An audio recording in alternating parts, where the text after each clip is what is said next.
the Honorable Audley Shaw, Minister of Industry Investment, Professor Hilary Beckles, Vice Chancellor, University of the West Indies, Lieutenant Colonel Michael Jones, Executive Director of CARICOM Implementing Agency for Crime and Security, other distinguished featured speakers, specially invited guests, delegates, members of the media, ladies and gentlemen.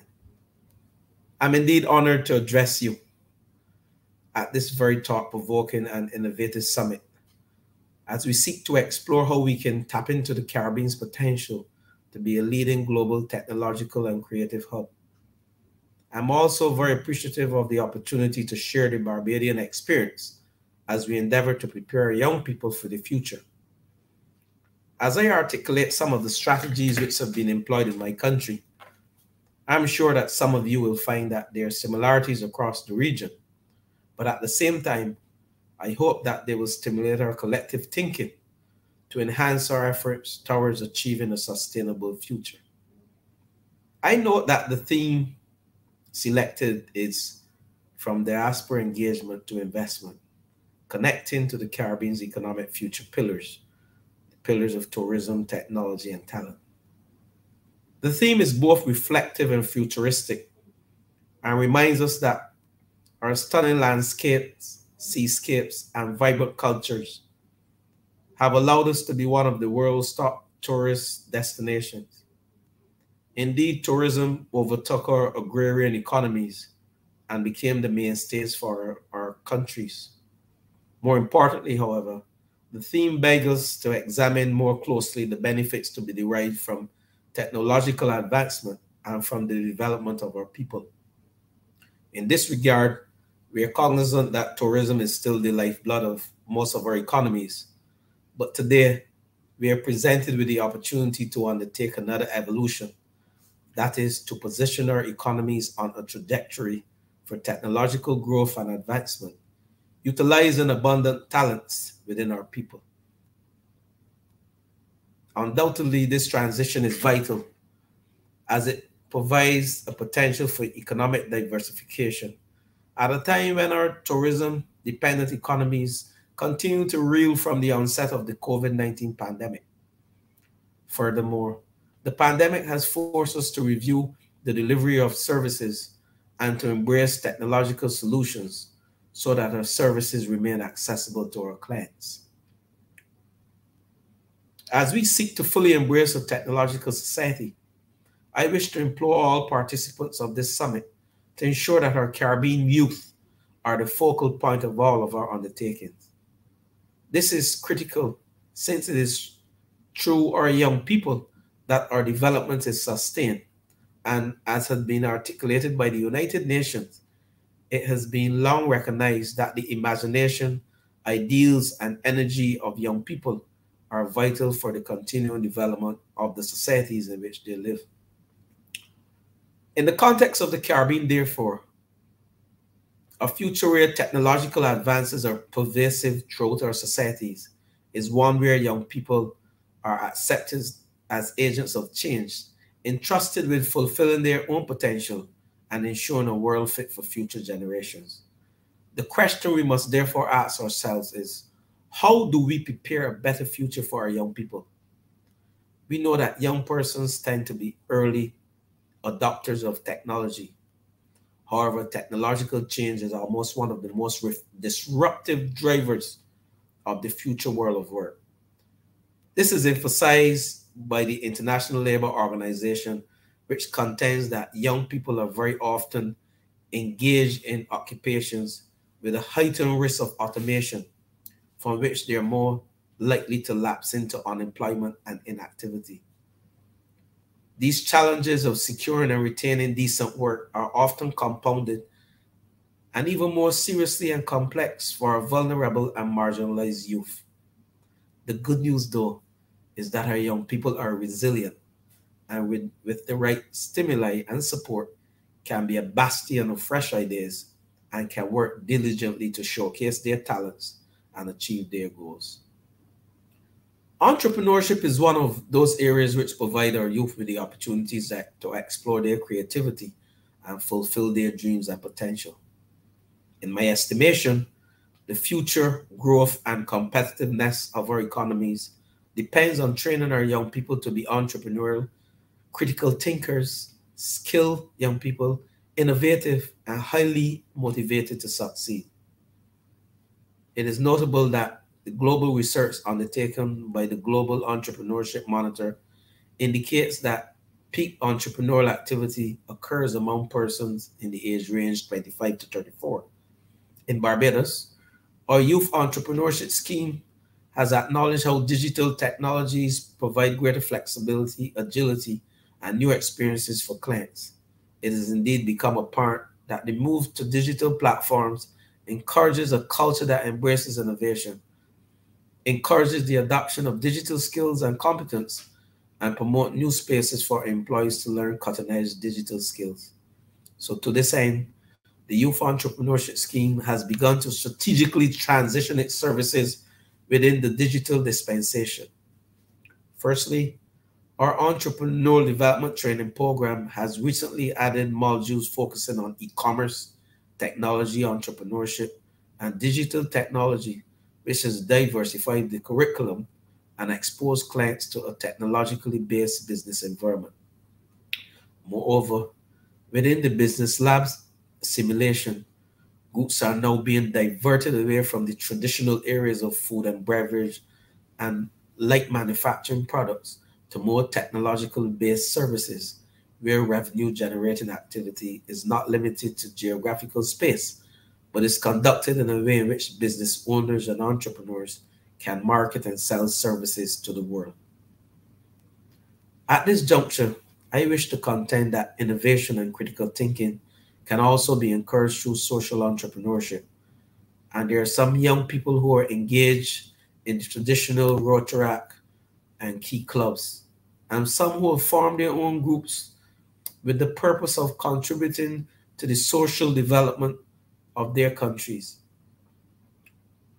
These social entrepreneurship mechanisms allow for the development of solutions to social, cultural, and environmental problems. Two examples of social entrepreneurship enterprises here in Barbados, which were created by young people, are the Nature Front Ranch, which provides a safe and developmental space for marginalized and vulnerable youth, and the Barbados Alliance to End Homelessness, which provides accommodation and meals for homeless persons who frequent our capital. So social entrepreneurship enterprises not only offer solutions to social problems, but also have the opportunity to be translated into tourism products and can add value to sectors such as agriculture, manufacturing, the environment, and renewable energy.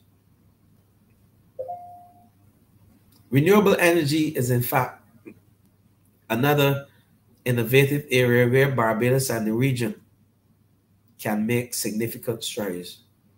Our sustainable development depends on the reduction of dependence on oil and fossil fuels and the increased production of renewables and other clean energy sources.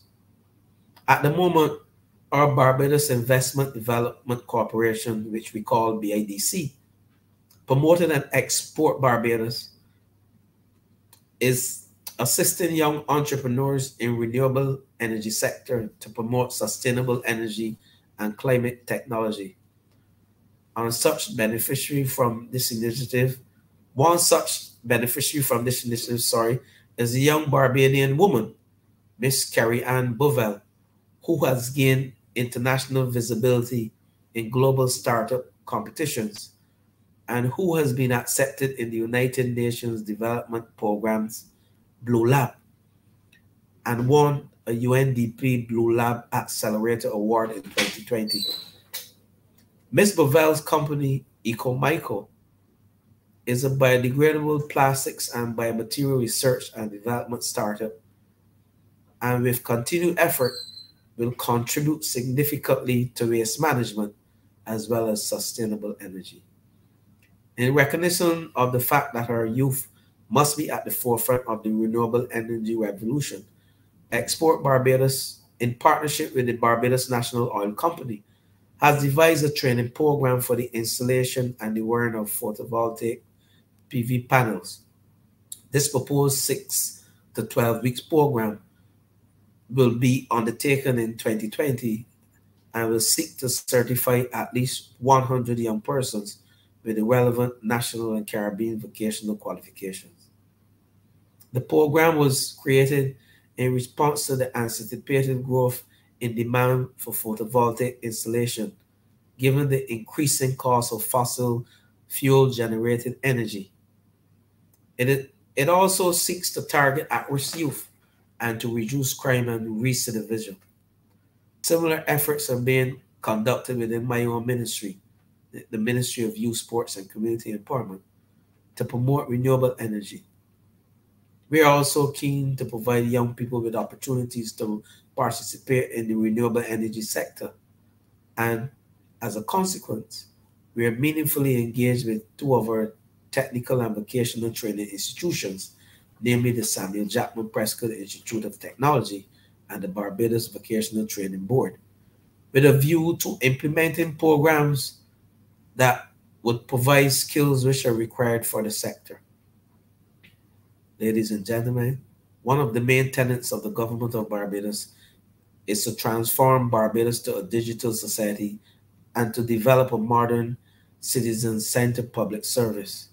This will be achieved through modernizing processes and facilitating convenient, seamless delivery of online government services.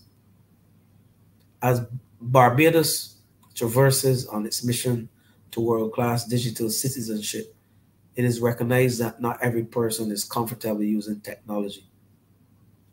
To ameliorate this situation, a digital ambassadors program was designed for volunteer students to provide hands-on support for citizens to enable them to engage with government through emerging digital technologies. Over the last 2 years, the digital ambassadors have been involved in several projects, including collaborations with the Barbados Revenue Authority to assist citizens in the completion of their taxes online, application for police certificate of character as well, and an online registration to support electronic transfer of Social Security benefits. During the coming year, the digital ambassadors will be trained in areas such as digital literacy, digital awareness, and cybersecurity. This training will build their capacities and will enable them to be deployed at the community level to increase the digital literacy of the population through various initiatives. The need for information technology and digital literacy to be embraced by all citizens has been further manifested in one of my ministry's flagship innovative initiatives, our Information Technology for Teens, or what we call It's for Teens program, which challenges students to concentrate on creating concepts focusing on entrepreneurship and the crafting of virtual businesses. This program, which has been in existence for 12 years, has trained over 5,000 young persons between the ages of 13 and 18 in a variety of computer applications and have prepared them to explore the various IT areas available for study and work in a global virtual world. This and other similar training programs are considered essential to ensuring that all persons are able to effectively utilize technological solutions which are being developed to make public services more accessible and easy to manipulate. For too long, citizens have had to wait in long lines to conduct businesses during regular working hours, and as a consequence, much productivity time has been lost. In addition, persons have had to go through the arduous task of securing several documents to access loans, licenses, and other business services. It is against this background that Barbados is moving fervently to introduce a new digital identification card very soon, and this will carry all the necessary information to support authentication of a person's nationality, national registration number, address, and driver's license status, as well as allow persons to conduct financial transactions seamlessly without having to carry numerous proof of address and more than one proof of identification. The aforementioned initiatives represent just a few of the examples of the strategies implemented in Barbados to prepare young people for the changing world of work and to foster innovation and entrepreneurship. Two critical elements in these initiatives are the opportunity to hone the natural skills and talent of our young people and to explore options from which they could benefit.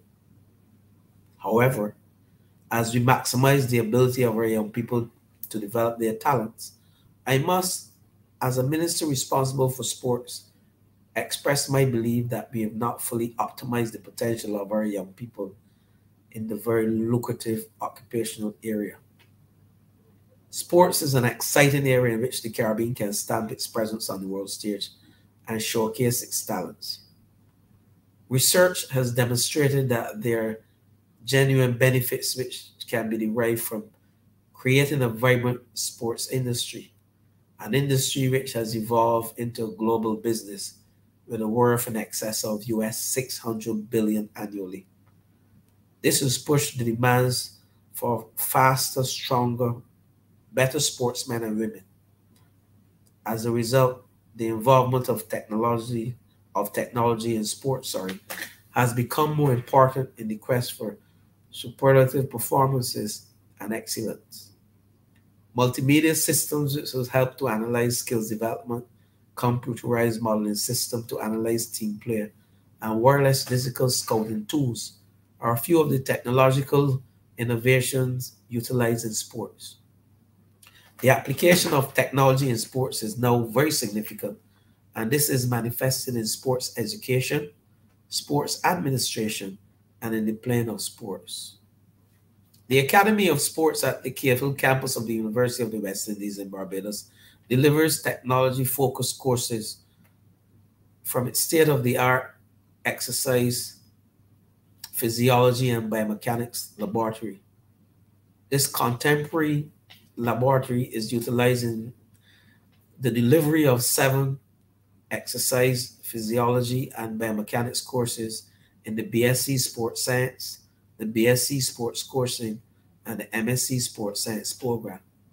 The laboratory is equipped with cutting-edge exercise testing equipment, including an exercise physiology metabolic cart, a portable metabolic system, ergonomic cycles, industrial treadmills, a 3D motion capturing system, and a biomechanics force plate. The inclusion of these scientific-based courses and the innovative equipment are critical to the professional development of our athletes and sports specialists in the region. Utilizing the most up-to-date mathematical modeling, computer simulation, the objective measures, and the utilization of data support the further enhancement of the sporting product within Barbados and the region. Additionally, these advances will inform the decisions and interventions that augment the exercise of athletic skill while minimizing the risk of injury in a high-performance environment. We can therefore discern that technology has done its part to ensure that the sports industry continues to grow, particularly in the current pandemic. The industry was able to adapt to the climate and rebound quickly using biosecure bubbles to ensure delivery of entertainment to fans. The spectatorless era of sport continues to be overcome by technological platforms such as live streaming, which allows for other areas of revenue generation for sports to continue. It is against this backdrop that I proffer the significance of technology to the future of Barbados sports. As we seek dual objectives in achieving sporting excellence and building out a viable Barbadian sporting industry, there are several factors for consideration such as infrastructure, high performance, sports tourism, and job opportunities. Technology will be at the forefront of each of these factors that matter in sports. They are related to the way in which world-class stadia are created, how athletes prepare and train to compete, how to identify and assist talent, how to enable world-class coaching, how to attract investment, and how to create working professionals that assist in the world of sports. It is therefore evident that the contribution of technology is critical to the development of our region, and significant investment in this area can only improve efficiencies and stimulate effective growth. At the same time, investment in the development of our people must be at the forefront of our development thrust, and we must highlight the priority areas of development which can bolster economic activity and support our goals of sustainable development. Technology is driving global development, and our people are our most valuable asset. I therefore wish to emphasize that technology and the development of our people, especially our young people, must be priority for all our countries. In closing, I wish to thank the organizers for inviting me to participate in this event and to be able to share some of the successes which we in Barbados have achieved. I do anticipate that very positive outcomes will emerge from this summit, and I look forward to receiving the final report. I wish to assure you that Barbados is ready to collaborate with other countries in the region on initiatives which will redound to the benefit of each country and the region. Ladies and gentlemen, I thank you.